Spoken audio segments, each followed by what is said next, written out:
Hello friend, Sanchi's rangoli and baking या चॅनलमध्ये आपलं स्वागत आहे. कशा आहात माझ्या मैत्रिणींनो? अहो, आपण छानच असणार, यात काही शंका नाही. आत्ता हिवाळा सुरू आहे आणि हिवाळ्यामध्ये मार्केटला खूप सारे लाल लाल असे गाजर विकायला आलेले आहेत. त्यापासनं आज आपण गाजरचा सुंदर असा रेड हलवा बनवणार आहोत. त्यासाठी मी इथे अर्धा किलो गाजर घेतलेले आहे, त्याला बारीक बारीक चॉप करून घेतलेलं आहे.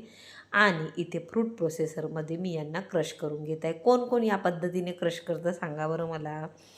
तर इथे ना मी कढईमध्ये 1 चम्मच भरून तूप टाकला आणि त्याच्यावरती हा किसलेला गाजराचा केस टाकून याला एक वाफ काढून घेतली. सगळ्या गाजराला तूप मस्त असं व्यवस्थित लागलं की याच्यावरती आपण 1 वाटी साखर टाकून याला छान आपण मस्त असं शिजवून घेणार आहोत.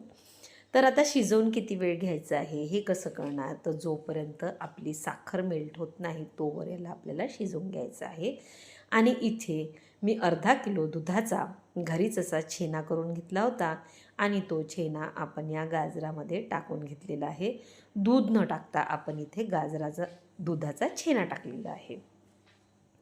आता बघू शकता आहात आपण की आपला गाजरचा हलवा रेडी होत आला की याच्यामध्ये वेलदोड्याची आणि जायफळाची पूड आपल्याला टाकायची आहे की मस्त याला आपण एक वाफ काढली की आपला गाजरचा हलवा रेडी झाला म्हणून समजायचा. मग रेडी झाला की याच्यावरती आपण काजू, बदाम, पिस्ते याची थोडीशी आपण भरड टाकून घेऊया आणि यालासुद्धा मिक्स करून घेऊया.